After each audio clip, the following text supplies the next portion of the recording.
The billionaire Theodore Richardson lay motionless on his leather chair, his breathing slow and steady as if deep in sleep.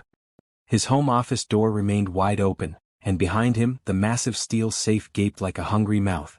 Stacks of $100 bills sat exposed, some scattered carelessly on his mahogany desk, others bundled neatly inside the vault. The morning sun streamed through tall windows, casting bright light across the money that could change any struggling family's life forever. This was no accident. This was a carefully planned test. Theodore had grown tired of people disappointing him. Employees who smiled to his face while stealing supplies. Business partners who praised his vision while plotting behind his back. Even family members who called only when they needed money. Trust had become a luxury he could no longer afford, but loneliness was a price he was tired of paying. So when his housekeeper Celeste mentioned her 8-year-old daughter might visit during school holidays, Theodore saw an opportunity to discover if honesty still existed in this world. The sound of small footsteps echoed down the marble hallway. Theodore's muscles tensed slightly, but he maintained his peaceful facade. Through barely open eyelids, he watched as a small figure appeared in his doorway. Amara Johnson, Celeste's daughter, stood frozen at the entrance. Her dark eyes widened as they landed on the exposed money, and Theodore held his breath, waiting to see greed take hold of another innocent soul. But what happened next would haunt him forever, changing not just his perspective on humanity, but the entire course of 3 lives. Have you ever wondered what truly lies in a child's heart when faced with temptation? What would you do in little Amara's shoes? Share your thoughts in the comments below, and don't forget to subscribe for more incredible stories that restore your faith in humanity. Theodore Richardson had built his fortune on reading people. As the CEO of Richardson Financial Group, he could spot a liar from across a boardroom and detect greed in the smallest gesture. But at 52, surrounded by luxury in his Manhattan estate, he felt more alone than ever. The mahogany walls of his study seemed to close in on him each evening, filled with awards and photographs of business achievements but empty of genuine human connection. The idea for the test had come to him 3 weeks earlier during a conversation with Celeste, his housekeeper of 2 years. She was different from the others. Quiet, hardworking, and never asked for anything beyond her modest salary. When she mentioned needing to bring her daughter to work during the school break, Theodore saw it as a chance to answer the question that kept him awake at night. Did good people still exist? "Mr. Richardson, I'm so sorry to impose," Celeste had said, wringing her hands nervously. "My babysitter fell through and I have nowhere else to turn. Amara is very well behaved. She won't be any trouble." Theodore had agreed immediately, but his mind was already working. If the daughter was anything like her mother, this could be interesting. If not, well, at least he would know the truth about the Johnson family before his feelings toward them grew any deeper. Now, as he arranged the final details of his test, Theodore felt a mixture of anticipation and dread. On his desk, he placed $5,000 in cash, making it look as though he had been counting it before falling asleep. Inside the safe, another $20,000 sat in neat stacks, clearly visible to anyone who approached. Security cameras captured every angle, but Theodore preferred to witness this moment himself. He settled into his high-backed leather chair, closed his eyes, and regulated his breathing to mimic deep sleep. The house was quiet except for the distant sound of Celeste's vacuum cleaner in the east wing. She had strict instructions to clean the upper floors first, leaving the ground floor offices for later. This would give Amara time to explore, as curious children always did. Minutes passed like hours. Theodore's neck began to ache from holding his position, but he remained still. Then he heard it, soft footsteps padding down the hallway, growing closer with each second. His heart rate quickened despite his outward calm. 8-year-old Amara Johnson appeared in the doorway, her school backpack still strapped to her shoulders and her neat braids tied with bright yellow ribbons. She wore a simple blue dress that Celeste had probably sewn herself, and her dark eyes held an intelligence that seemed beyond her years. At first she simply stood there taking in the scene. Theodore could feel her gaze moving from his seemingly sleeping form to the desk, then to the open safe behind him. He expected her to gasp, to call for her mother, or to rush forward and grab what she could. Instead, silence stretched between them. Through his barely open eyes, Theodore watched Amara step carefully into the room. She moved like a small detective, her eyes cataloging every detail. When she reached his desk, she stopped and stared at the money for a long moment. Theodore's chest tightened. This was it. This was the moment that would either restore his faith in humanity or confirm his worst fears about human nature. But Amara did not reach for the cash. Instead, she tilted her head and studied the bills with the same curiosity she might show toward a complex math problem. She glanced at Theodore's sleeping face, then back at the money as if trying to understand why someone would leave so much cash exposed. What happened next left Theodore completely unprepared. Amara walked around the desk to get a better view of the safe. She peered inside, counting silently, her lips moving slightly as she calculated. Then she did something that made Theodore's carefully controlled breathing nearly stop altogether. She began to organize the money. With the careful precision of a tiny accountant, Amara started separating the bills by denomination. Hundreds in one pile, 50s in another. She worked methodically, never making a sound that might wake the sleeping man she believed sat nearby. When she found a $20 bill mixed in with the hundreds, she set it aside in its own small stack. Theodore watched in amazement as this 8-year-old child treated his money with more care and respect than most of his adult employees showed toward company resources. She was not stealing. She was not even touching the money with greed or desire. She was simply organizing it. As Amara worked, Theodore caught glimpses of her expression. She looked concentrated but peaceful, like someone who had found a puzzle that perfectly matched her skills. Occasionally she would pause to double-check her counting, using her small fingers to keep track of the totals. When she finished organizing the loose bills on the desk, Amara turned her attention to the safe. She did not enter it or remove anything from it. Instead, she simply observed, counting the visible stacks from where she stood. Theodore could see her lips moving as she calculated the total value of what she observed. Then came the most shocking moment of all. Amara pulled a small notebook and pencil from her backpack.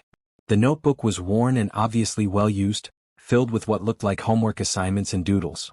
She flipped to a blank page and began writing in careful, neat handwriting. From his position, Theodore could not see exactly what she was writing, but he could see the concentration on her face as she worked.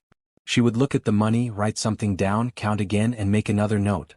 She was creating some kind of record, an inventory of what she had found. The whole process took nearly 20 minutes. When Amara finally finished, she closed her notebook and returned it to her backpack. Then she did something that nearly broke Theodore's composure entirely. She began putting the money back exactly as she had found it. Every bill went back to its original position. She even messed up the arrangement slightly, making it look natural and unstudied. When she was satisfied that everything looked exactly as it had when she arrived, Amara stepped back and surveyed her work. For a moment, she stood there looking at the sleeping man and the money, and Theodore thought he saw something like concern cross her young features. Then, as quietly as she had entered, Amara turned and left the room. Theodore remained frozen for several more minutes, processing what he had just witnessed. In all his years of judging character and testing people's integrity, he had never encountered anything like this. The child had not taken a single dollar. She had not even shown any desire to take it. Instead, she had treated his wealth with the kind of respect and careful attention that his own financial advisors rarely demonstrated. When he finally opened his eyes and sat up properly, Theodore felt something he had not experienced in years: hope. But also confusion. What kind of 8-year-old child responded to exposed wealth by organizing and cataloging it? What had Celeste taught this remarkable little girl? As he restored his normal position in the chair and began closing the safe, Theodore realized that his simple test had raised far more questions than it had answered. But one thing was certain: Amara Johnson was unlike any child he had ever encountered. The sound of Celeste's footsteps in the hallway reminded him that the day was far from over. Soon, mother and daughter would be together, and Theodore would have to decide how to process what he had learned. Should he tell Celeste what her daughter had done? Should he pretend the test had never happened? But as he looked at the money that Amara had so carefully arranged and then restored, Theodore knew that everything had changed. The test was supposed to reveal Amara's character. Instead, it had revealed something far more profound about the kind of person he wanted to become. The afternoon sun continued to stream through his windows, but the light seemed brighter now, full of possibilities that had not existed an hour before. Theodore spent the remainder of the morning in a state of distracted amazement. He attempted to review quarterly reports, but his mind kept returning to the image of small hands carefully organizing his money with the precision of a seasoned accountant. Every few minutes, he found himself glancing at the spot where Amara had stood, as if he could still see her methodical work taking place. Around noon, Celeste appeared at his door with a silver tray containing his usual lunch: grilled chicken salad, sparkling water, and fresh fruit. She moved with her characteristic quiet efficiency, setting the tray on the small table by the window rather than on his desk where the morning's test had taken place. "Thank you, Celeste," Theodore said, studying her face for any sign that she knew what had transpired. How is Amara settling in today? Celeste's expression brightened, the way it always did when someone mentioned her daughter. She's doing wonderfully, Mr. Richardson. I hope she hasn't been any trouble. I've set her up in the small sitting room with her books and art supplies. No trouble at all, Theodore replied, which was certainly true. She seems like a remarkable child. She is, Celeste said softly, pride evident in her voice. Sometimes I think she's too serious for her age. Always wanting to help, always trying to figure out how things work. This comment struck Theodore as particularly relevant given what he had witnessed. What kinds of things interest her? Celeste hesitated, as if worried that sharing too much might be inappropriate. Well, she loves numbers. Math has always been easy for her. And she's fascinated by how businesses operate. Sometimes she asks me questions about how you manage everything here, and I have to admit I don't know enough to give her proper answers. Theodore felt a stirring of excitement. She asks about business operations? All the time, Celeste laughed quietly. Last week she wanted to know why some companies succeed while others fail. I told her that was a question for someone much smarter than me. She said she wants to learn how to help people manage their money properly so they never have to worry about not having enough. The words hit Theodore like a physical blow. Here was a child who had been exposed to financial struggle, yet instead of developing greed or resentment, she had cultivated a desire to help others achieve financial security. The maturity of such thinking in an 8-year-old was extraordinary. That's a very noble goal, Theodore said carefully. Has she shown interest in any particular aspect of financial management? Celeste's eyes lit up with maternal pride. She keeps a little notebook where she writes down everything she learns about money and saving. She even tracks our household expenses and suggests ways we might save a few dollars here and there. Some of her ideas are quite clever, actually. Theodore's pulse quickened. The notebook. He had seen her writing in it during his test, but now he understood its significance. This was not a child playing at being grown up. This was a young person genuinely dedicated to understanding financial principles. Would it be possible for me to meet her properly? Theodore asked. Perhaps she would enjoy seeing some real business operations. Celeste looked surprised and pleased. She would be thrilled, Mr. Richardson. But are you certain? I know how busy you are. I'm certain, Theodore replied, and he meant it completely. Would this afternoon be convenient? After Celeste left to fetch her daughter, Theodore found himself nervously adjusting his tie and straightening his desk. He had conducted thousands of business meetings with CEOs, politicians, and world leaders, but the prospect of talking with one honest 8-year-old made him more anxious than any high-stakes negotiation. When Amara appeared in his doorway, she looked even smaller than she had during her morning visit. She stood politely at the threshold, waiting for permission to enter, her hands clasped behind her back in a gesture that reminded Theodore of a young soldier at attention. Please come in, Amara, Theodore said gently. I've been looking forward to meeting you properly. She approached his desk with careful steps, her dark eyes taking in the office with obvious curiosity. Theodore noticed that her gaze lingered momentarily on the spot where the money had been that morning, but her expression revealed nothing. Your mother tells me you're interested in how businesses work, Theodore began. Is that true? Amara nodded solemnly. Yes, sir. I think it's important to understand how money works so people don't have to struggle the way. She paused, glancing toward the door where her mother had disappeared. The way your family has? Theodore finished gently. Yes, sir, Amara said quietly. I want to learn how to help people make good choices with their money so they can take care of their families. Theodore felt his throat tighten with unexpected emotion. That's a wonderful goal, Amara. What have you learned so far? To his amazement, Amara began reciting financial principles with the confidence of someone much older. She explained the importance of budgeting, the difference between wants and needs, and the concept of saving for emergencies. Her understanding was not perfect, but it was remarkably sophisticated for her age. Where did you learn all this? Theodore asked. From books at the library, Amara replied. And from watching my mama. She's very good at making our money last even when there isn't very much of it. Theodore glanced at some papers on his desk, then looked back at Amara. I have a question for you. If you found money that didn't belong to you, what would you do? Amara did not hesitate. I would try to return it to the person who lost it. If I couldn't find them, I would give it to someone trustworthy who could help find the owner. Even if your family needed the money? Especially then, Amara said with surprising firmness. My mama always says that how we get money is more important than how much money we have. Taking something that doesn't belong to you might solve one problem, but it creates bigger problems for your character. Theodore studied this remarkable child, thinking about the scene he had witnessed that morning. What if the money was just sitting somewhere and no one was watching? Amara tilted her head, considering the question seriously. It would still belong to someone. Just because no one is watching doesn't change what's right and what's wrong. The simple wisdom of her response left Theodore momentarily speechless. He thought about all the adults in his life who compromised their principles when they thought no one was looking. Yet here was a child who understood that integrity was not about avoiding consequences, but about being true to yourself. Amara, Theodore said carefully, what would you say if I told you that sometimes people test other people to see what kind of character they have? I would say that's probably smart, she replied thoughtfully. My mama says you can't really know someone until you see how they act when they think no one is watching them. Theodore felt his heart racing. And how do you think someone should act when they think no one is watching? Exactly the same way they act when everyone is watching, Amara said without hesitation.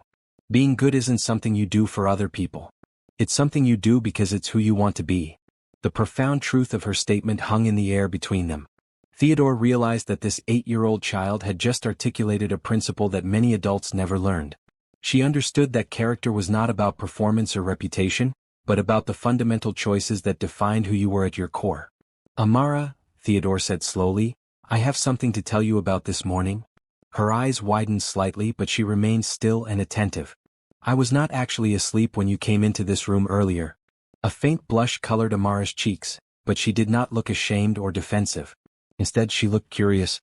I was testing you, Theodore continued. I wanted to see what you would do when you found money that was not yours. Amara nodded slowly. I wondered about that. The money looked too neat to be accidentally left out. Her perceptiveness surprised him again. You suspected it was a test? Maybe, she said.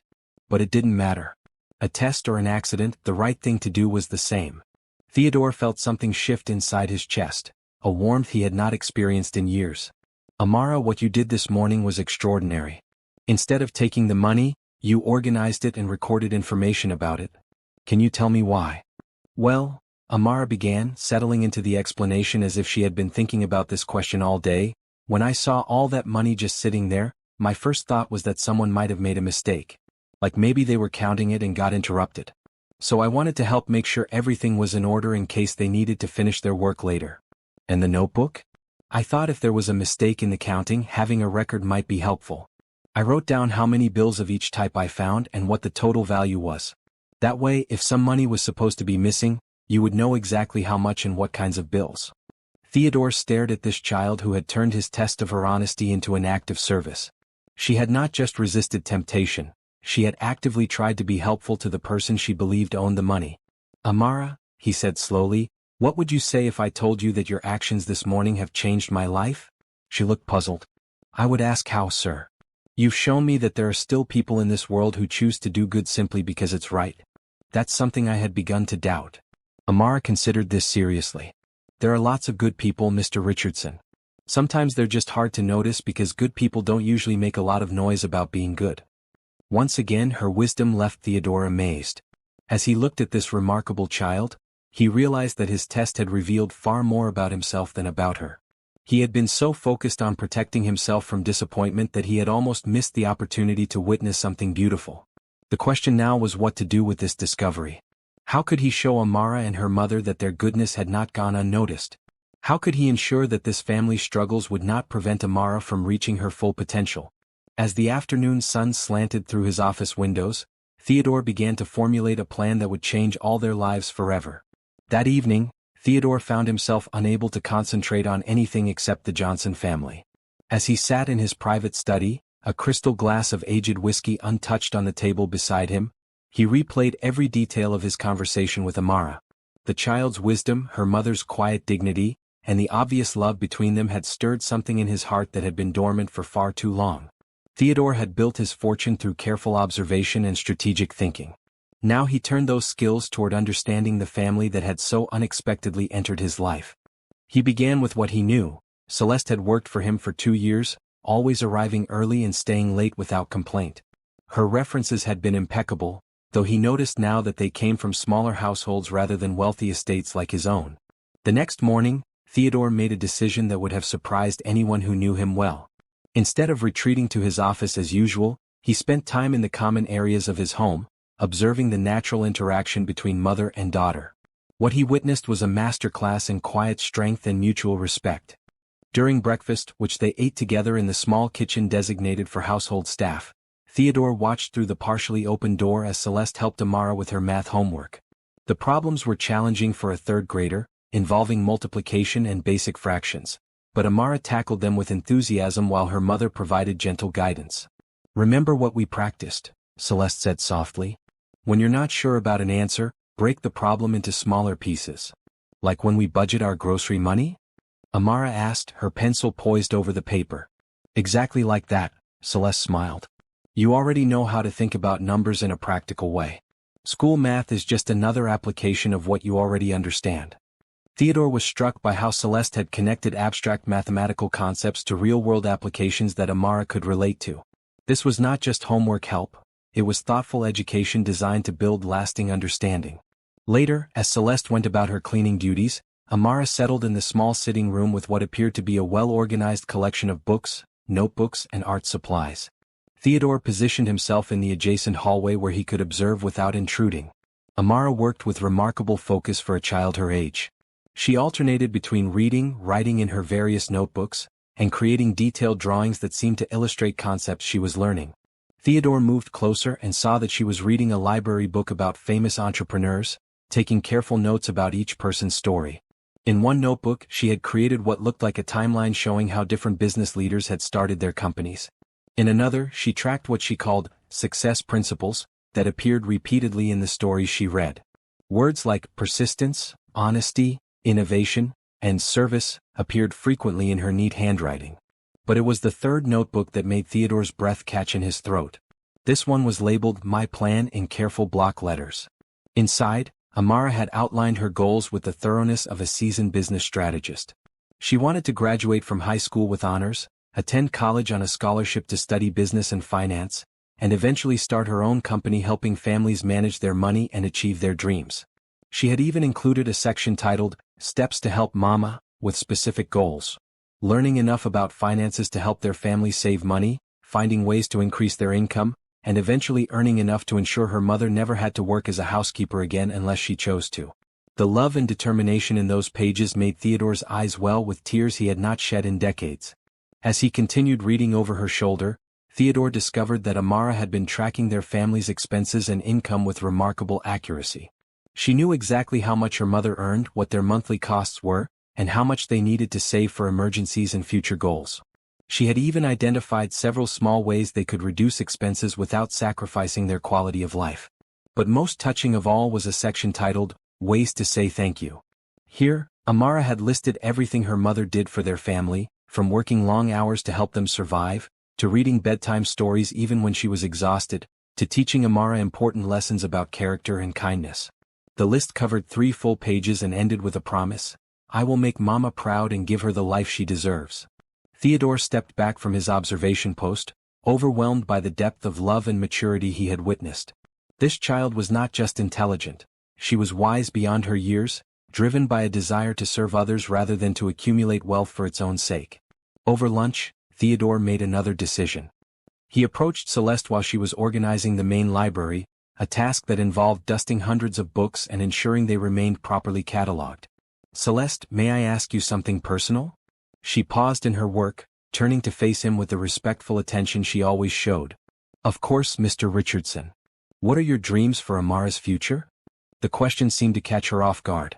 For a moment, her professional composure slipped, and Theodore saw the loving mother beneath the efficient employee.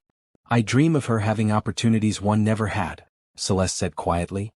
"I want her to go to college, to choose a career based on her interests rather than her circumstances. I want her to never have to worry about having enough money to take care of herself or her family." "And what about your own dreams?" Celeste looked surprised by the question. "My dreams are for Amara to succeed. That's enough for me. But surely you have goals that are separate from your daughter's future?" Celeste was quiet for a long moment, considering the question.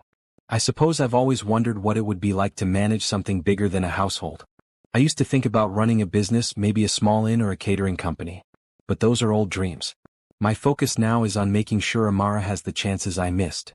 Theodore felt a piece of his plan clicking into place. What if I told you that you might not have to choose between your dreams and Amara's? I'm not sure I understand, sir. What if there was a way for both of you to reach your full potential at the same time? Celeste looked puzzled but intrigued. That sounds too good to be true, Mr. Richardson.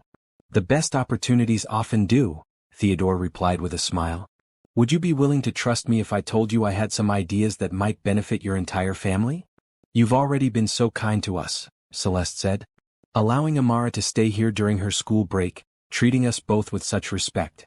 I'm not sure what more we could ask for. You're not asking, Theodore said gently. I'm offering. And what I'm considering offering might surprise you. That afternoon, Theodore spent several hours in his office, not working on business matters, but instead researching scholarship programs, educational opportunities, and ways to structure what he was beginning to think of as an investment in human potential rather than a simple act of charity. He thought about his own childhood, growing up with every advantage money could buy but lacking the kind of loving guidance that Celeste provided for Amara.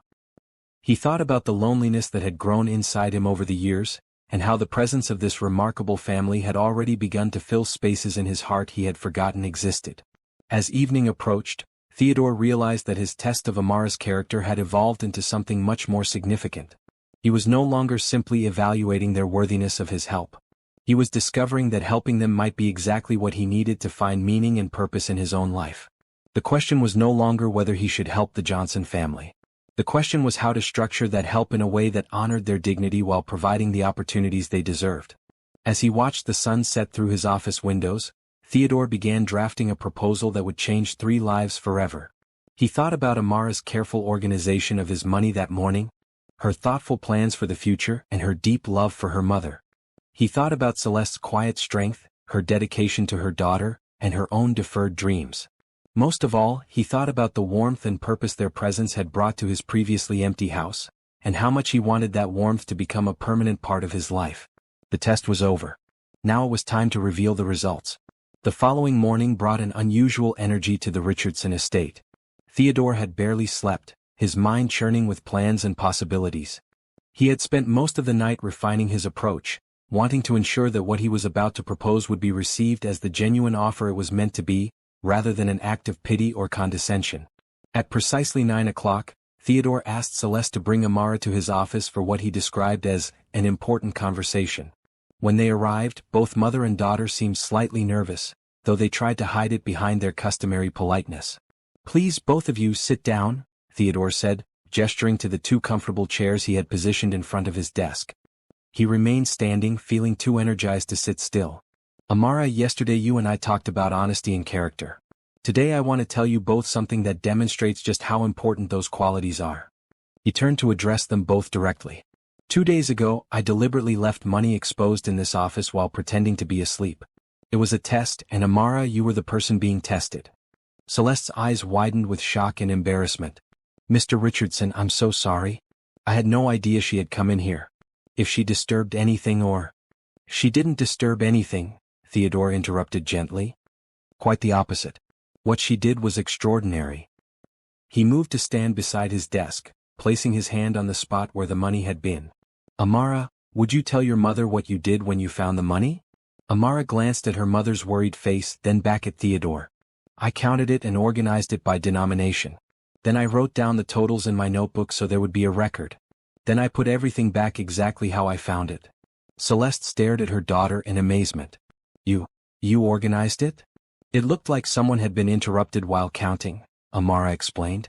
I thought they might need to finish their work later, so I wanted to help make sure everything was in order. Theodore watched Celeste's expression transform from worry to pride to wonder. In 8 years of testing people's character, he said, I have never encountered anything like what your daughter did. She didn't just resist the temptation to take money that wasn't hers. She actively tried to be helpful to the person she thought owned it. I don't understand, Celeste said softly. Why would you test us? Theodore returned to his chair, leaning forward to speak more intimately. Because I've become cynical, Celeste. I've been disappointed by too many people who seemed trustworthy until they weren't. I needed to know if there were still people in this world who choose to do right simply because it's right. He turned to Amara. And you, young lady, have restored my faith in humanity. Amara looked puzzled. I just did what my mama taught me to do. Exactly, Theodore smiled. Which brings me to why I asked you both here today. He stood again, moving to the window that overlooked his estate's beautiful gardens. I have a proposition for both of you. Actually, several propositions. Celeste and Amara exchanged glances but remained silent. Amara, Theodore began, your mother tells me you want to attend college and study business and finance. Is that still true? Yes, sir, Amara replied. More than anything. Then I would like to offer you a full scholarship. Not just to any college but to whichever university you choose, including all expenses for housing, books, and living costs. The silence that followed was so complete that Theodore could hear his own heartbeat. Celeste's hand flew to her mouth, and her eyes filled with tears. But that's not all, Theodore continued. I would also like to offer you both the opportunity to live here permanently, not as employees but as family. I don't understand, Celeste whispered. Theodore turned back to face them. I'm offering you the position of estate manager. Not housekeeper but manager. You would oversee all domestic operations, manage the household staff, and coordinate with contractors and service providers. It's a position that requires business skills, leadership abilities, and the kind of integrity you've already demonstrated. Celeste looked stunned. Mr. Richardson, I don't have experience managing. You have experience managing your own household on a limited budget, which requires far more creativity and skill than managing unlimited resources. You have experience raising an extraordinary daughter, which demonstrates leadership and teaching abilities. And you have experience working efficiently and honestly, which is more valuable than any degree. He moved closer to them, his voice growing warmer. The salary would be substantial, enough to ensure you never have to worry about financial security again. You would live in the estate's family wing, not the staff quarters. Amara would attend the finest private schools in the city, with full support for any additional educational opportunities she desires. Amara looked up at her mother with wide eyes. Mama, does this mean I can still learn about business and help people with their money? More than that, Theodore said, kneeling down to Amara's eye level. It means you can start learning right now. I would like you to be my apprentice. You can observe real business operations, attend appropriate meetings, and learn from actual financial decisions. By the time you're ready for college, you'll have more practical business experience than most graduate students. Celeste was crying now but trying to maintain her composure. Mr. Richardson, this is incredibly generous, but I don't understand why you would do all this for us. Theodore stood and walked back to his desk, picking up a framed photograph of himself receiving a business award. He stared at it for a moment then set it down. 5 years ago, I won an award for Businessman of the Year. The ceremony was attended by hundreds of people, all congratulating me on my success. But when I went home that night, I realized I had no one to share the achievement with. No one who cared about me as a person rather than as a source of wealth or opportunity. He turned back to them. Yesterday, I watched an 8-year-old child demonstrate more integrity in 20 minutes than most adults show in a lifetime. I listened to her talk about her dreams of helping others, and I saw the love between a mother and daughter who support each other through every challenge. His voice grew thick with emotion. I'm not offering you charity. I'm asking if you would consider allowing a lonely man to become part of your family. The room fell silent again. Theodore could see Celeste struggling with the magnitude of what he was proposing. But what if we disappoint you? She asked quietly. What if this doesn't work out the way you hope? Then we'll figure it out together, Theodore replied. But I don't think that will happen. I've seen your character, both of you. I trust you more than I've trusted anyone in years. Amara suddenly spoke up. Mr. Richardson, if we say yes, does that mean you'll be like a father? The question hit Theodore like a physical blow. He looked at this remarkable child who had somehow seen straight to the heart of what he was really asking for. Would you like that, Amara? She nodded solemnly. I've always wondered what it would be like to have a daddy who could teach me about business and help take care of Mama. Theodore felt tears threatening his own composure. And I've always wondered what it would be like to have a daughter who cares more about helping others than about getting rich, and a partner who shares my values and could help me remember what's truly important in life. Celeste looked at her daughter, then at Theodore. Are you certain about this? Really certain? I've never been more certain of anything in my life, Theodore replied. The question is, are you willing to take a chance on me? Have you ever witnessed a moment when everything changes for the better? When someone's life is transformed by unexpected kindness? If this story is touching your heart, please subscribe and share your thoughts in the comments. Your support helps us bring more inspiring stories like this one. Celeste sat in stunned silence for what felt like an eternity, her hand clasped tightly in Amara's smaller one. The magnitude of Theodore's offer seemed almost impossible to process. Her mind raced through the implications: financial security, educational opportunities for Amara, a chance at a career she had only dreamed about, and most surprisingly, the possibility of becoming part of a real family. "I need to understand exactly what you're proposing," Celeste said finally, her voice steady despite the emotions swirling inside her. "You're offering me a management position, housing, and educational opportunities for Amara. But you're also talking about family. What does that mean practically speaking?" Theodore appreciated her directness. "It means that you and Amara would live here as family members, not employees. You would have your own private wing of the house, complete autonomy over your living space, and equal say in how this household operates. As estate manager, you would have authority over household decisions and a substantial budget to manage." He moved to his desk and retrieved a folder he had prepared that morning. "I've drafted a formal proposal that outlines everything: salary, benefits, living arrangements, and Amara's educational trust fund. The salary alone is more than most people earn in executive positions, and that doesn't include the housing, utilities, meals, or educational benefits." Celeste accepted the folder with trembling hands. As she read through the documents, her eyes widened progressively. The salary figure made her gasp audibly. This is more money than I ever imagined earning," she whispered. "It's appropriate compensation for the responsibilities involved," Theodore replied. "Managing an estate this size, coordinating staff, overseeing maintenance and operations, handling vendors and contractors. These are significant responsibilities that require skill, intelligence, and trustworthiness." Amara leaned over to peek at the papers. "Mama, what does educational trust fund mean?" Theodore smiled. "It means that starting today, money will be set aside specifically for your education. By the time you're ready for college, there will be enough to pay for any university you choose, plus graduate school if you decide to pursue advanced degrees." "Any university?" Amara's eyes were enormous. "Harvard, Yale, Stanford, wherever your interests and abilities take you," Theodore confirmed. "And if you decide you want to study abroad, that's covered too." Celeste looked up from the papers. "Theodore. Mr. Richardson. I don't know what to say. This is beyond generous. But I have to ask, what do you get out of this arrangement?" Theodore sat down across from them, his expression serious. "I get the chance to be part of something meaningful. I get to watch an exceptional young person grow and develop. I get to work alongside someone I respect and trust. And honestly, I get to feel like my life has purpose again." He paused, choosing his words carefully. "I've spent years accumulating wealth, but I've never had anyone to share it with or anyone to pass it on to. My parents are gone, I have no siblings, and I've never married or had children. When I die, everything I've built will go to charities run by people I've never met.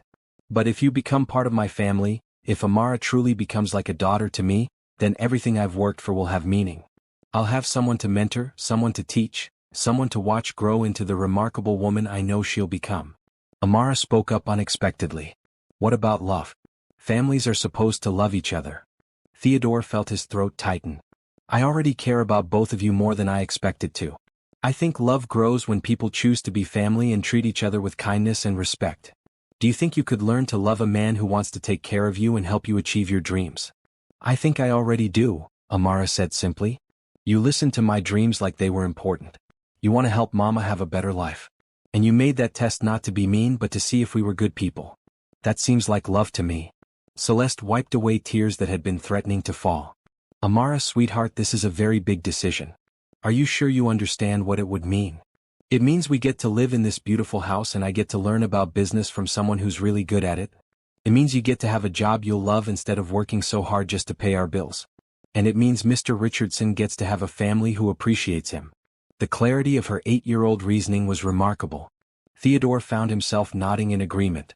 "There's one more thing," Theodore said. "I want both of you to know that this offer comes with no strings attached and no pressure. If you accept and later decide this arrangement isn't working, you'll have financial security regardless. The trust fund for Amara's education is permanent, no matter what.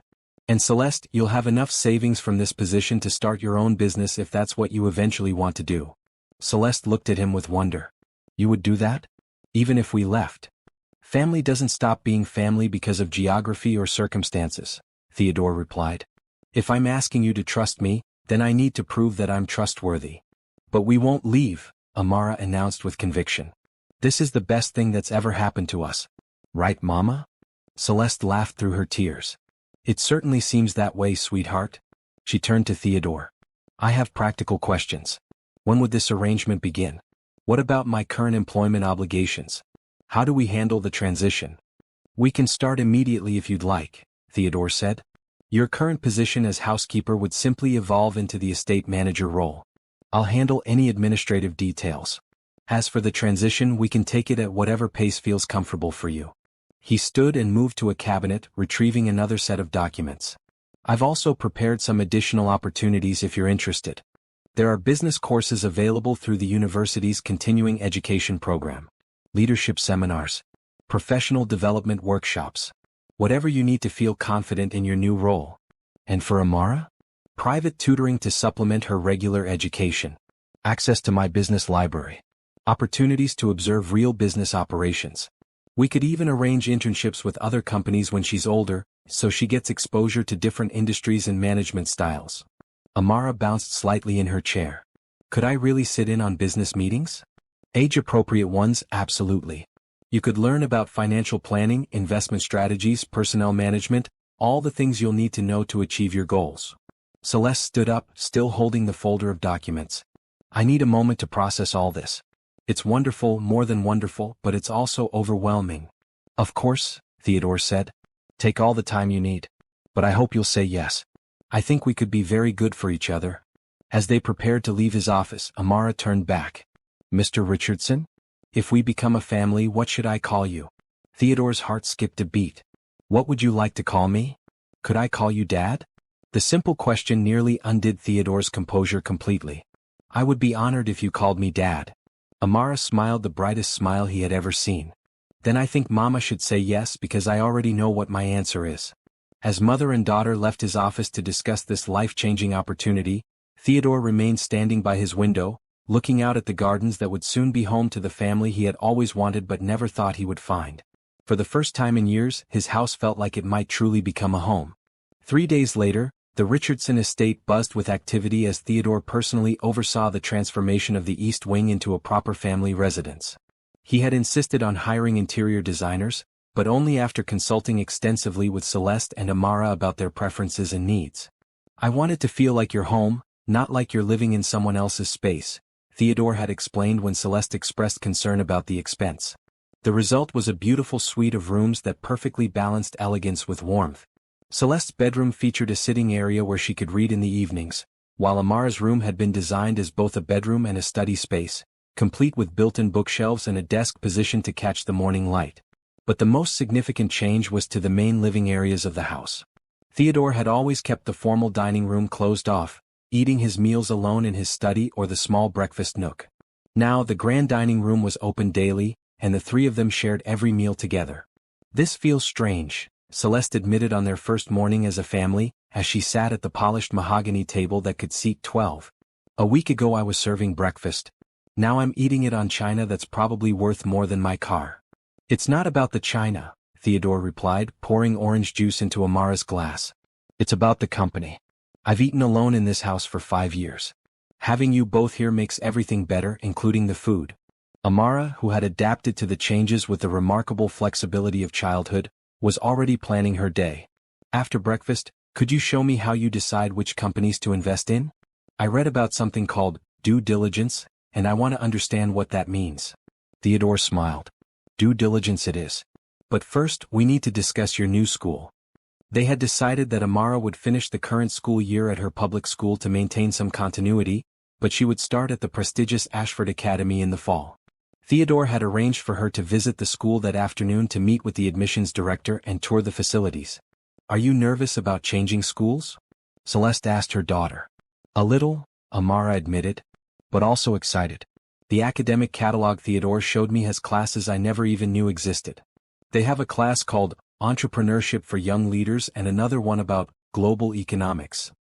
And you'll still be able to take regular classes like English and science, Theodore added. The goal is to supplement your education, not replace it.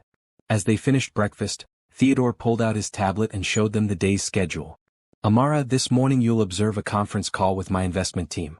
This afternoon is your school visit. Celeste, I'd like you to meet with the household coordinator to begin your transition to estate manager. I'm still nervous about that, Celeste confessed. What if I make mistakes? Then you'll learn from them just like everyone else, Theodore replied firmly.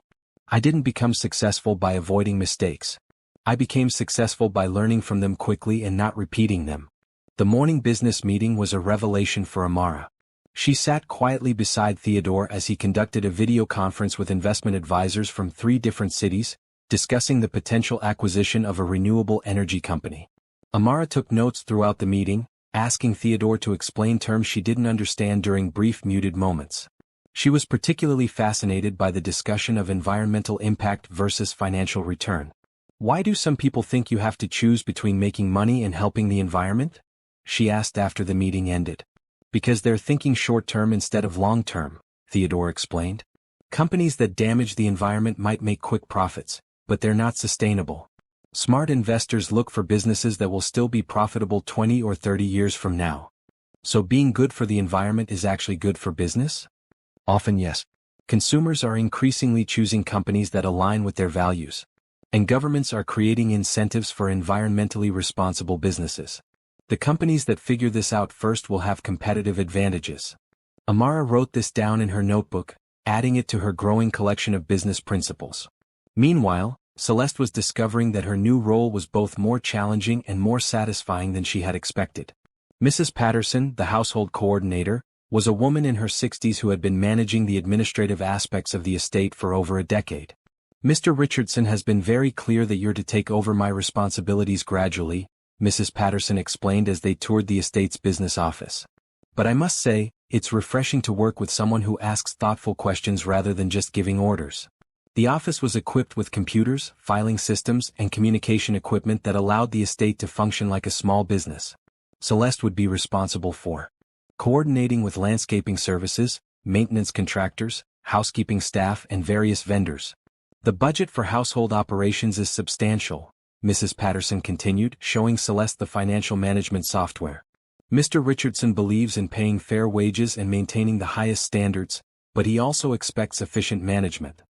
How many people work here regularly? Celeste asked, studying the staffing charts. 12 full-time employees including grounds crew, housekeeping, and maintenance, plus various part-time and contract workers. You'll be responsible for their schedules, performance reviews, and ensuring they have everything they need to do their jobs well. Celeste felt a flutter of nervousness but also excitement. This was real responsibility, the kind of management role she had dreamed about but never thought she would have the opportunity to try. That afternoon, Amara's visit to Ashford Academy exceeded even Theodore's high expectations. The admissions director, Dr. Sarah Chin, was immediately impressed by Amara's maturity and intellectual curiosity. We rarely see students this young with such clear academic goals, Dr. Chin told Theodore as they observed Amara participating in a sample economics lesson with 5th grade students.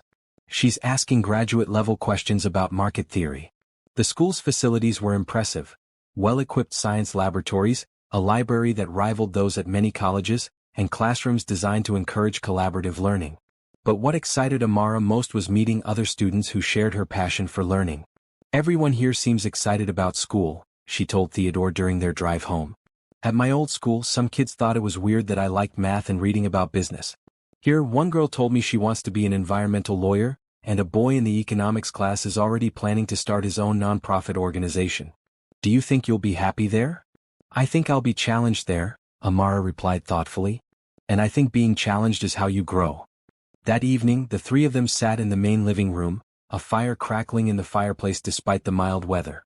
Theodore had chosen this room for their family time because it felt more intimate than the formal sitting rooms, with comfortable furniture arranged to encourage conversation. How did everyone's first day go? Theodore asked, settling into his favorite leather chair. Overwhelming but wonderful, Celeste replied. I have so much to learn, but Mrs. Patterson is an excellent teacher. And the staff seems genuinely happy to have someone new to work with. And you, Amara? I learned that due diligence is like being a detective, but for business instead of crimes. I learned that good companies think about more than just money. And I learned that I'm going to love my new school. Theodore felt a warmth spreading through his chest. I learned something today too. What? Both Celeste and Amara asked at the same time. I learned that having a family makes everything better.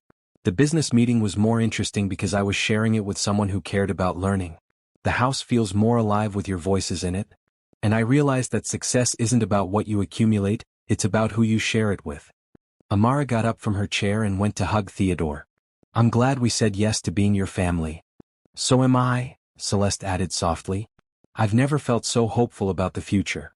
As Theodore held Amara and looked at Celeste, he realized that his test of their character had led to the greatest reward of his life. He had gained not just a family, but a sense of purpose and joy that no amount of money could have purchased.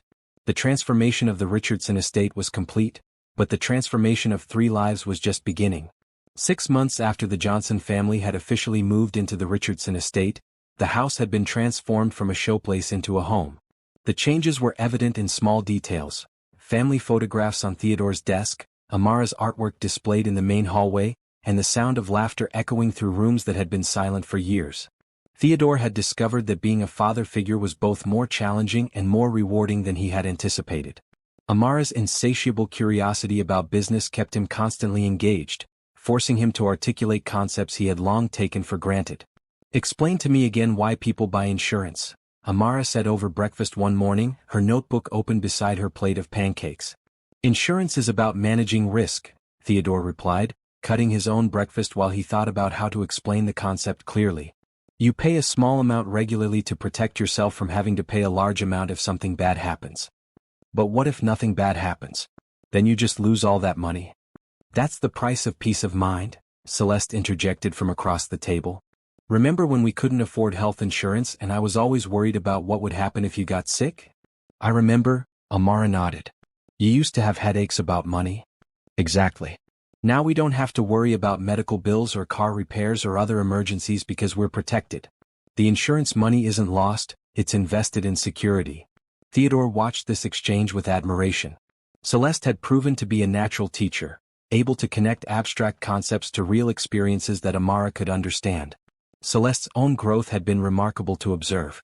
As estate manager, she had quickly demonstrated an intuitive understanding of efficiency and personnel management that impressed everyone who worked with her. The staff productivity has increased by 30% since Celeste took over, Mrs. Patterson had reported to Theodore just the week before. She has a gift for making people feel valued while maintaining high standards.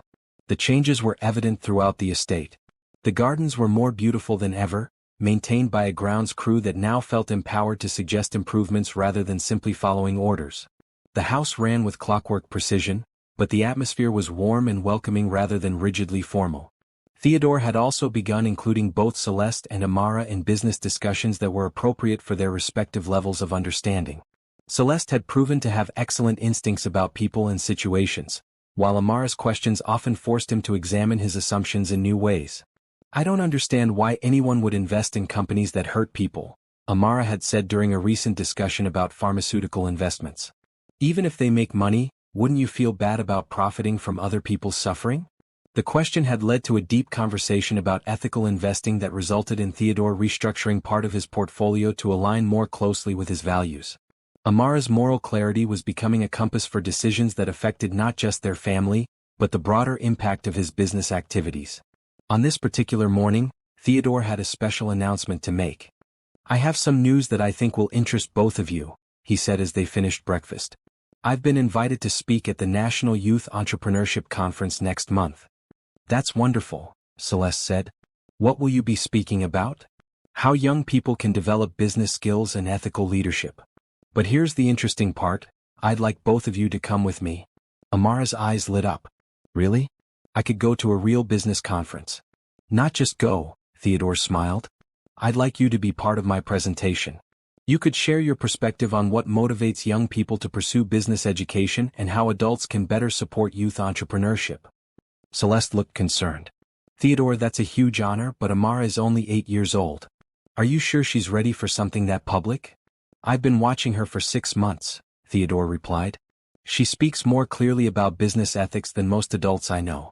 And her perspective is exactly what this conference needs to hear. Amara was practically bouncing in her chair. What would I have to talk about?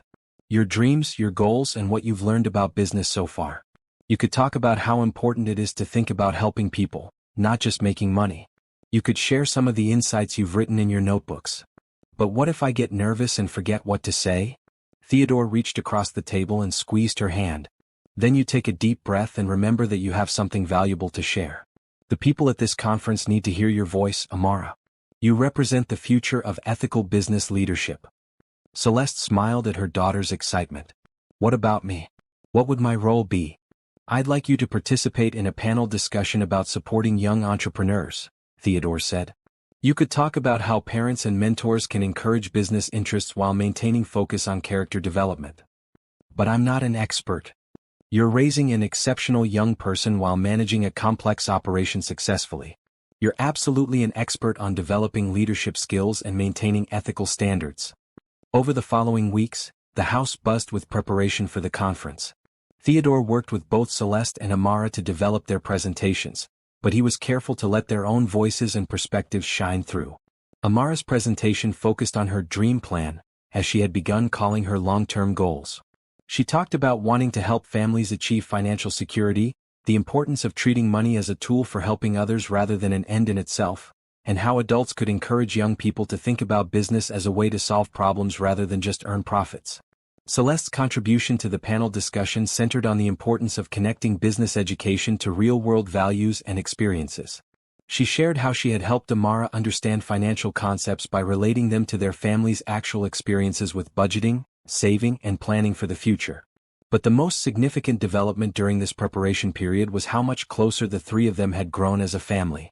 Working together on their presentations, sharing meals while discussing business ethics, and planning their trip together had created bonds that felt as strong as any biological family connection.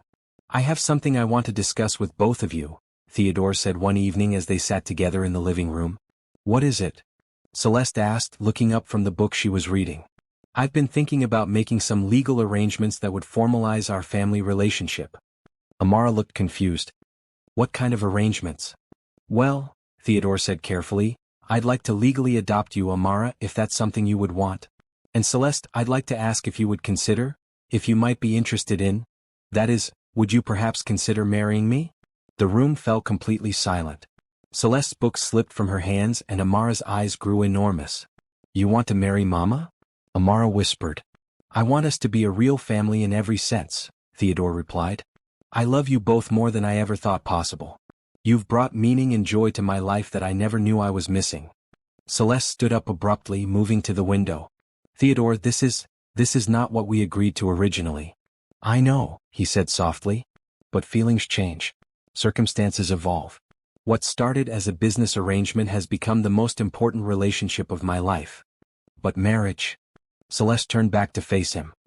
That's not something you enter into out of gratitude or convenience. I'm not proposing out of gratitude or convenience, Theodore said, standing to face her. I'm proposing because I've fallen in love with your strength, your wisdom, your kindness, and the way you've made this house feel like home. I'm proposing because I can't imagine my life without both of you in it. Amara looked back and forth between the two adults, then spoke up with characteristic directness. Do you love him, Mama? Celeste was quiet for a long moment, her eyes fixed on Theodore's face. Yes, she said finally. I do love him. But marriage is complicated, sweetheart.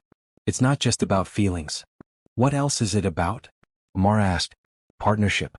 Commitment. Building a life together based on mutual respect and shared values. Theodore stepped closer. We already have partnership, Celeste. We make decisions together. We support each other's goals. We've built a life together. The only thing missing is the formal commitment. And the legal adoption? Amara asked. What would that mean? It would mean that Theodore would officially be your father in the eyes of the law, Celeste explained. It would give him legal rights and responsibilities regarding your welfare and education. But he already takes care of me like a father, Amara pointed out with 8-year-old logic. Wouldn't the adoption just make it official? Theodore knelt down to Amara's eye level. The adoption would mean that no matter what happens, you would always be my daughter. If something happened to your mother, you would never have to worry about being taken care of. And when I'm old and gray, you would still be my daughter, with all the inheritance rights and family privileges that entails. Amara considered this seriously. And if Mama marries you, then we would all be legally family? That's right. Then I think Mama should say yes because we're already family in our hearts. We might as well make it official. Celeste laughed despite the seriousness of the moment. It's not quite that simple, sweetheart. Why not? Both Theodore and Amara asked at the same time. Looking at their expectant faces, Celeste realized that perhaps it really was that simple. They were already living as a family.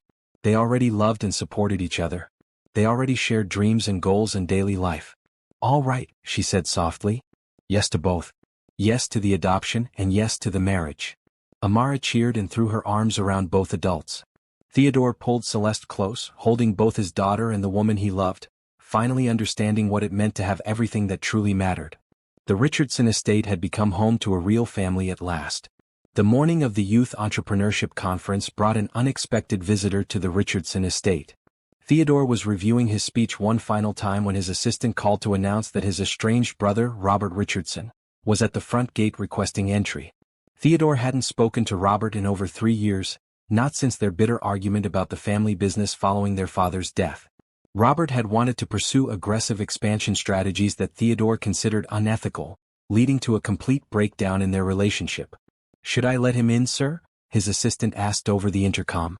Theodore glanced at Celeste, who was helping Amara practice her presentation in the adjoining sitting room. Yes, but ask him to wait in the formal dining room. We'll be leaving for the airport in 2 hours. 20 minutes later, Theodore entered the dining room to find Robert pacing beside the mahogany table, his expression a mixture of curiosity and disapproval.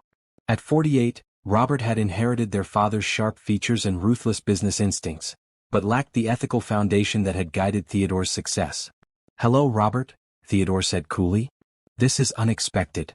I'm sure it is, Robert replied, not bothering with pleasantries. I came to see for myself if the rumors were true. What rumors? That my successful, intelligent brother has lost his mind and is playing house with the help. Theodore felt his jaw tighten, but he kept his voice level. If you're referring to my family, they are not the help. Celeste is the estate manager, and Amara is my daughter in every way that matters. Your daughter? Robert laughed harshly. Theodore, she's 8 years old and you've known her for 6 months. This isn't adoption, it's a midlife crisis. My relationship with my family is not your concern. It is when it affects the business, Robert shot back. Do you have any idea how this looks to our clients and partners? The CEO of Richardson Financial Group suddenly playing daddy to a housekeeper's child. Before Theodore could respond, Amara appeared in the doorway, her presentation folder in her hand. She looked between the two men with intelligent eyes that missed nothing. Dad? Is everything okay? The simple word Dad seemed to infuriate Robert further. Dad? You're teaching her to call you Dad. Theodore moved protectively toward Amara. Robert, I'd like you to meet my daughter, Amara Johnson Richardson. Amara, this is my brother Robert. Amara stepped forward politely, extending her small hand. It's nice to meet you, Uncle Robert. Are you here to wish us luck at the conference? Robert stared at the offered hand but didn't take it. Conference. The National Youth Entrepreneurship Conference, Amara explained. I'm giving a presentation about ethical business practices and long-term thinking versus short-term profits.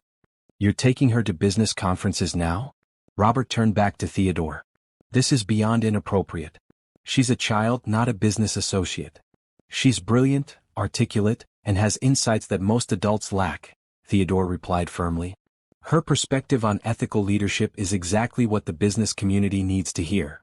Celeste appeared in the doorway, having heard the raised voices. She assessed the situation quickly, her expression becoming guarded as she recognized the hostility in Robert's demeanor. Robert, I'd like you to meet Celeste Johnson Richardson, my fiancée and the woman who manages this estate more efficiently than any professional I've ever worked with. Celeste stepped forward with quiet dignity. Mr. Richardson, I've heard a great deal about you. I'm sure you have, Robert said coldly. And I'm sure it's all been very convenient for you, landing such a generous benefactor. The insult hung in the air like a slap. Theodore stepped forward, his face darkening with anger, but Celeste placed a gentle hand on his arm. You're entitled to your opinion, she said calmly. But I'd ask you to consider that your brother is one of the most honorable men I've ever met. If you think he's capable of making foolish decisions, perhaps you don't know him as well as you believe. Robert's eyes narrowed. Honor doesn't pay the bills or maintain a company's reputation. Theodore is jeopardizing everything our family built because he's lonely and these people are taking advantage of his isolation. That's enough, Theodore said, his voice sharp with authority. You will not speak about my family that way in my home. Your family? Robert's voice rose. Theodore, wake up. They've been here 6 months. 6 months. And you're ready to hand over your fortune and your legacy to people who were complete strangers last year. Amara had been listening to this exchange with growing distress, but now she spoke up with remarkable composure. Uncle Robert, I think you're confused about why we're here. Oh, you do? Yes, sir. We're not here for money. Dad already gave us more than we ever dreamed of having. We're here because we love each other and we make each other better people. She moved to stand beside Theodore, slipping her small hand into his larger one. Dad was lonely before we came, but he was also kind and generous and smart. We were struggling before we met him, but we were also honest and hardworking and loving. When we became a family, we all got better. Robert stared at the 8-year-old who had just delivered a more articulate defense of their relationship than most adults could manage. Dad teaches me about business because I want to learn, not because he has to, Amara continued. And Mama takes care of this house because she's good at it and she likes the work, not because she's trying to get something from Dad. We're a family because we choose to be, not because we need anything from each other. The room fell silent. Theodore felt a surge of pride in this remarkable child who had just demonstrated more maturity and wisdom than his own brother. Robert looked uncomfortable for the first time since his arrival. Look, I'm sure you're nice people. But Theodore has responsibilities. To the company, to our family's reputation, to the legacy our father built. What legacy? Theodore asked quietly. Dad built a successful company, yes. But he died alone in a hospital room because he valued business over relationships. He had wealth but no joy, success but no fulfillment. Is that really the legacy you want me to preserve? He built something that mattered. And I'm continuing to build something that matters. But I'm also building something our father never had, a life worth living. Celeste stepped forward. Mr. Richardson, I understand your concerns about your brother's welfare. But I think you might be surprised by how much this arrangement has benefited all of us, including Theodore's business performance. How could taking on dependents possibly benefit his business? Because having people who care about him as a person, not just as a source of income or opportunity, has given him new energy and purpose, Celeste explained. His work has more meaning now because he's building something for the future, for Amara's future. Theodore nodded. She's right, Robert. Having a family to provide for and mentor has made me more focused, more strategic about long-term growth. I'm not just accumulating wealth anymore, I'm building a legacy that will have real impact. And what happens when this little experiment fails? Robert demanded. When the novelty wears off and you realize you've attached yourself to people who don't understand your world? It won't fail, Amara said simply. Because we're not an experiment. We're a family. Robert looked at his watch. I have to go. Theodore, I hope you'll reconsider this situation before you do something permanent that you'll regret. The only thing I regret is the years I spent as isolated and bitter as you are now, Theodore replied. I hope someday you'll understand what you're missing. After Robert left, the three of them stood in silence for a moment, processing the encounter. I'm sorry about that, Theodore said finally. Robert has always been difficult. He's scared, Celeste observed. He sees your happiness and it threatens his worldview that success requires loneliness and that relationships are just transactions. Will he cause problems for us? Amara asked with concern. Theodore knelt down to her level. He might try. But nothing he can do will change how I feel about you and your mother. We're family, Amara. That's permanent no matter what anyone else thinks.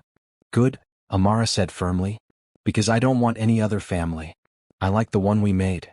As they prepared to leave for the airport, Theodore realized that Robert's visit had actually strengthened their bond rather than weakening it. Facing external criticism together had reminded them of what they meant to each other and why their unconventional family worked so well. The conference awaited, and with it, an opportunity to share their story with the world. The Youth Entrepreneurship Conference was being held at a prestigious hotel in Chicago, and the moment Theodore arrived with Celeste and Amara, he could sense the attention they attracted. While some looks were curious and admiring, others seemed judgmental, and Theodore suspected that Robert had been spreading his opinions about the new family arrangement. The first sign of trouble came during the opening reception. Theodore was speaking with Dr. Margaret Walsh, the conference organizer, when Harold Brennan, chairman of the board at Richardson Financial Group, approached with a stern expression. Theodore, we need to talk, Harold said without preamble. Privately. Dr. Walsh excused herself tactfully, leaving Theodore alone with the man who had been his father's closest business partner and who still wielded considerable influence over the company's direction. Harold, what's this about? Your brother paid me a visit yesterday, Harold said, his voice low but intense. He's concerned about your recent personal developments. Theodore felt his jaw tighten. My personal life is not company business. It is when it affects shareholders' confidence and board members' comfort with your leadership, Harold replied. Theodore, you're talking about adopting a child you've known for 6 months and marrying a woman who was your employee. The optics are terrible. The optics of a man finding happiness and building a family? The optics of a CEO making impulsive personal decisions that suggest compromised judgment, Harold corrected. Board members are asking questions. Investors are concerned about your stability. Across the room, Theodore could see Celeste and Amara speaking with a group of young entrepreneurs. Amara was animatedly explaining something, her hands moving expressively, while Celeste listened with the proud smile of a mother watching her child shine. Harold, everything I've achieved in business has been based on good judgment and solid decision-making. Why would you think that's changed? Because successful people don't typically upend their entire personal lives overnight, Harold said bluntly. Robert thinks you're having some kind of breakdown, and frankly, the timeline is concerning. Theodore studied the older man's face. What exactly is Robert proposing? A temporary leave of absence. Time to get your personal life sorted out before making any permanent decisions. The board would support a sabbatical to allow you to gain perspective. A sabbatical, Theodore repeated slowly. And who would run the company during this sabbatical? Harold's slight hesitation told Theodore everything he needed to know. Robert has expressed willingness to step in temporarily. Of course he has. Theodore felt anger building in his chest. Let me ask you something, Harold. In the 6 months since Celeste and Amara have been part of my life, has my work performance suffered? Well, no. Have I missed meetings, failed to meet deadlines, or made poor business decisions? Theodore, that's not the point. That's exactly the point. My personal happiness has made me a better leader, not a worse one. I'm more focused, more strategic, more committed to building sustainable long-term value rather than chasing short-term gains. Their conversation was interrupted by the sound of applause from across the room. Amara had apparently been introduced to the gathering and was receiving an enthusiastic response to whatever she had said. That's a child, Theodore, Harold said, gesturing toward Amara. You're bringing a child to business functions. That child has insights about ethical leadership that most adults lack, Theodore replied. She's going to speak tomorrow about long-term thinking versus short-term profits, and she understands the concepts better than half the executives I know. As if summoned by their discussion, Amara appeared at Theodore's side, her face glowing with excitement. Dad, Dr. Walsh wants to know if I can do an extra presentation tomorrow for the high school students. She says my ideas about helping families achieve financial security are exactly what they need to hear. What do you think? Theodore asked. Do you feel ready for 2 presentations? I think so. As long as you and Mama are there to support me. Harold watched this exchange with obvious skepticism. Theodore, surely you can see how inappropriate it is to put this kind of pressure on a child. Amara turned to look at Harold with the directness that characterized all her interactions. Excuse me, sir, but no one is putting pressure on me. I asked to come to this conference because I love learning about business and meeting people who want to help others succeed. You're 8 years old, Harold said, his tone patronizing. You should be playing with dolls, not giving business presentations. I do play, Amara replied calmly. But I also like to learn. And I think it's important for adults to listen to young people's ideas because we see things differently sometimes. Such as? Amara considered the question seriously. Well, adults sometimes get so focused on making money quickly that they forget about whether they're helping people or hurting them. But if you always think about helping people first, the money usually follows and you feel good about how you earned it. Harold stared at this small person who had just articulated a business philosophy that many executives never learned. And another thing, Amara continued, warming to her subject. Adults sometimes think that success means you have to be unhappy or lonely. But Dad is more successful now than he was before we became a family, because he has people who love him and support his dreams, and he has people to work for besides just himself. Theodore felt his heart swell with pride. His 8-year-old daughter was defending their family with more eloquence and wisdom than he could have managed himself. Harold looked uncomfortable. Young lady, family life and business are 2 different things. No, sir, I don't think they are, Amara replied respectfully. Business is about people and family is about people. The best businesses are the ones that treat people like family, and the best families are the ones that work together toward shared goals. Where did you learn all this? From watching Dad and Mama and thinking about how things work, Amara said simply. And from reading books and asking questions. Celeste appeared beside them, having noticed the serious nature of the conversation. Is everything all right? Harold was just expressing some concerns about our family, Theodore said carefully. Celeste's expression became guarded. What kind of concerns? Harold cleared his throat. Miss Johnson, I'm sure you're a lovely person, but you must understand that Theodore's position comes with certain expectations and responsibilities. Such as maintaining the kind of personal life that inspires confidence in shareholders and board members. Celeste was quiet for a moment, and Theodore could see her thinking carefully about her response. Mr. Brennan, she said finally, in the 6 months I've known Theodore, I've watched him work harder and more effectively than ever before.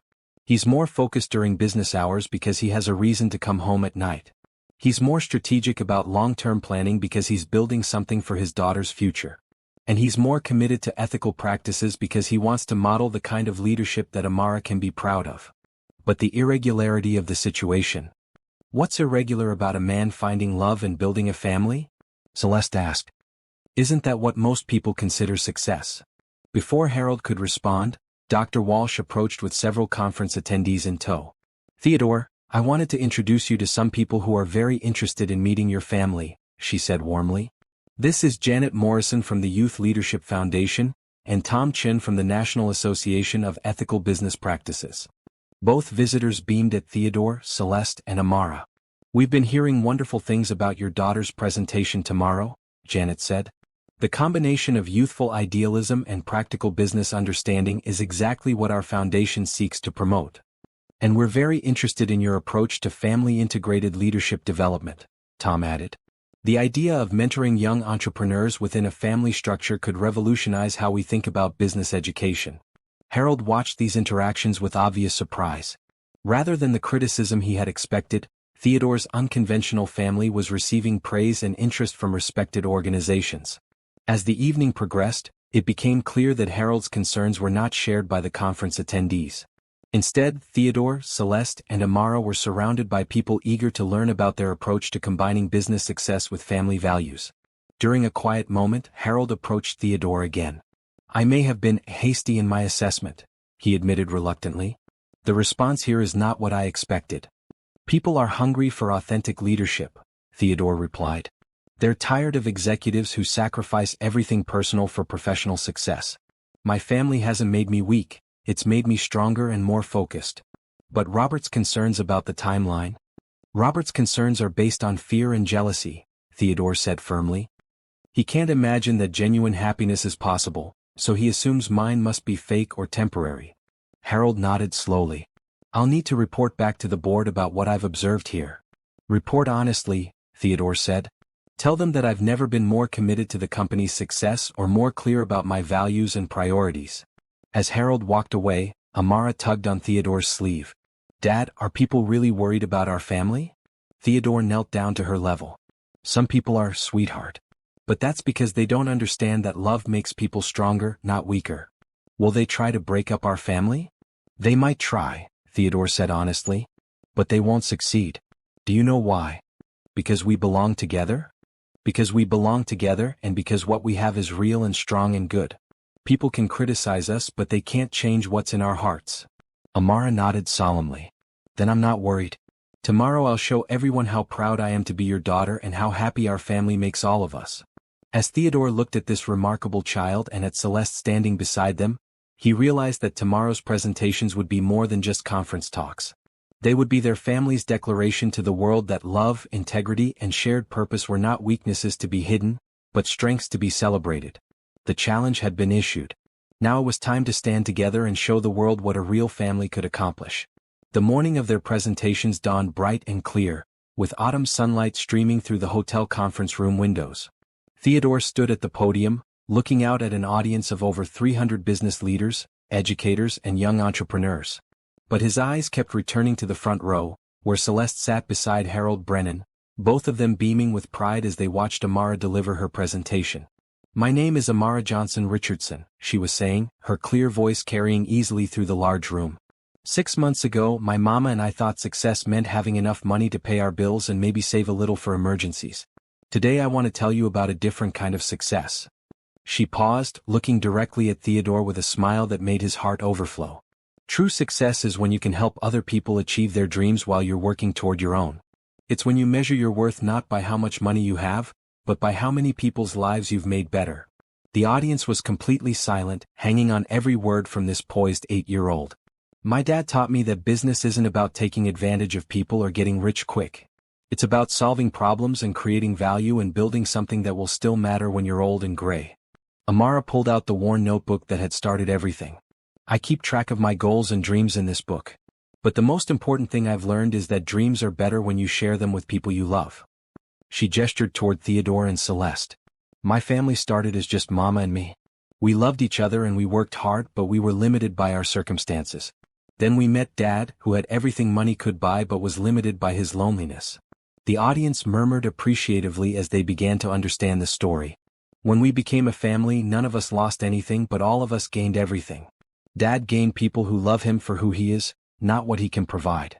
Mama gained the opportunity to use her talents in ways she never imagined possible. And I gained a father who believes in my dreams and the resources to achieve them. Amara closed her notebook and looked out at the audience with confidence that seemed far beyond her years.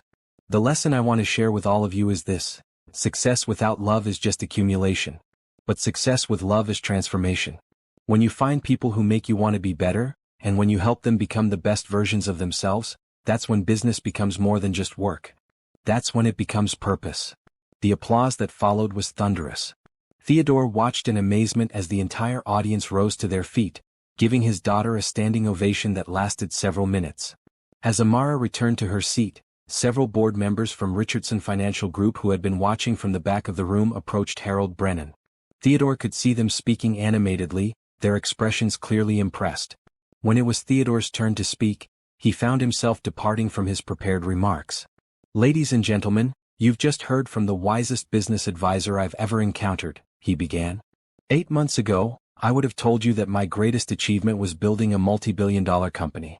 Today, I can tell you that my greatest achievement is the family I'm privileged to be part of. He looked directly at Celeste and Amara. These two remarkable women have taught me that true leadership isn't about commanding others. It's about serving them. It's not about accumulating power, it's about empowering others to reach their potential. Theodore spent the next 20 minutes sharing specific examples of how his family life had improved his business performance.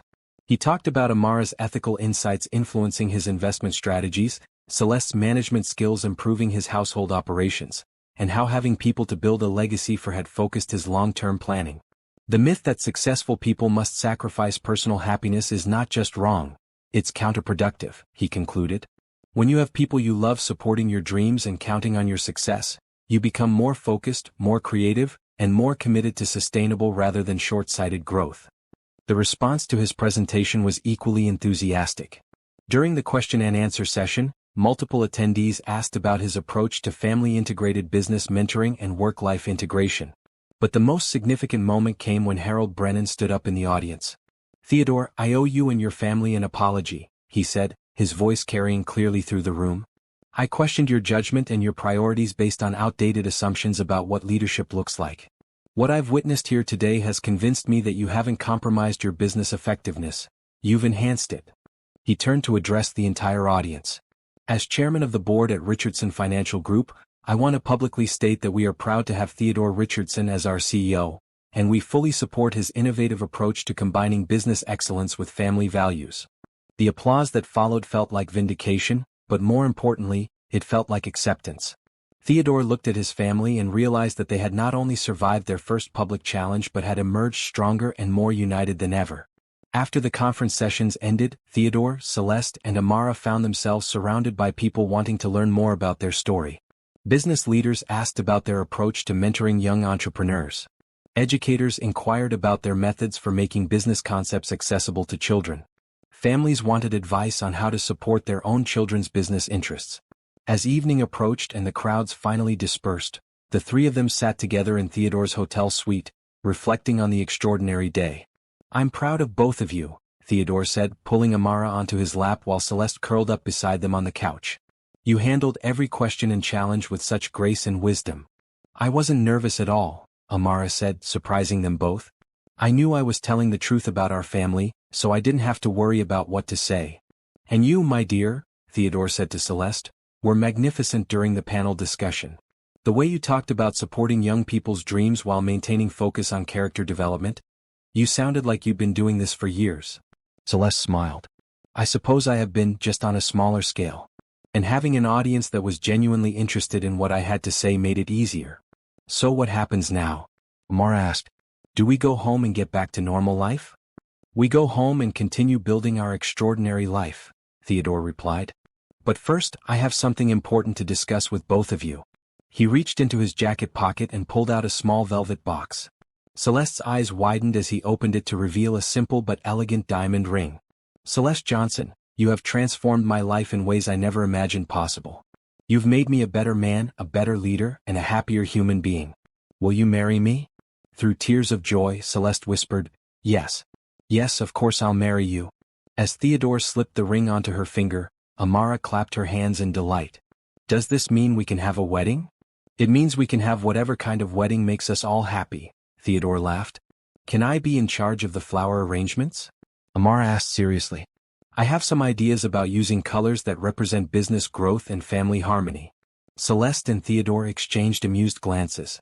Only you would think about the symbolism of wedding flowers in business terms, Celeste said, hugging her daughter. Well, it's going to be a business family wedding, Amara pointed out logically. Everything should fit together. 6 months later, on a beautiful spring morning, Theodore Richardson married Celeste Johnson in the gardens of their estate. The ceremony was attended by business colleagues, household staff, and friends from the conference circuit who had become part of their extended family. Amara served as both flower girl and junior wedding planner, having indeed created floral arrangements that symbolized growth, harmony, and lasting commitment. Her speech at the reception about the importance of choosing your family and building success together brought tears to many eyes. But the most meaningful moment came when the judge officiating the ceremony asked Theodore and Celeste to exchange not just wedding vows, but adoption papers. In front of all their guests, Amara officially became Amara Richardson, Theodore's legal daughter in every sense. As the three of them stood together, now legally and emotionally bound as a family, Theodore reflected on the journey that had brought them to this moment. A simple test of character had led to the discovery of love, purpose, and the kind of success that couldn't be measured in dollars or achievements. Looking at his wife and daughter, surrounded by people who had come to celebrate their unconventional but deeply loving family, Theodore knew that his greatest business decision had been choosing to invest in the human connections that gave meaning to everything else. Amara was already talking about her plans for high school, college, and the business she wanted to start helping families achieve financial security. Celeste had begun developing programs to help other single mothers gain business and management skills. And Theodore had never been more excited about the future they were building together. The test was over. The results were in. And the Richardson family was ready to face whatever challenges and opportunities lay ahead, secure in the knowledge that their love for each other was the foundation for any success that truly mattered. As they danced together under the stars that evening, Theodore whispered to his wife and daughter, "Thank you for showing me what wealth really means." "What does it mean, Dad?" Amara asked, looking up at him with eyes full of wisdom and love. "It means having people to share your blessings with, people who make you want to be your best self, and people who love you not for what you can give them, but for who you are when you give it." And as the music played on and their guests celebrated around them, the Richardson family knew they had found the greatest treasure of all, each other. If you've been moved by this story of unexpected love and family bonds, please subscribe to our channel and share your thoughts in the comments below. Your engagement helps us continue bringing you heartwarming stories that remind us what truly matters in life.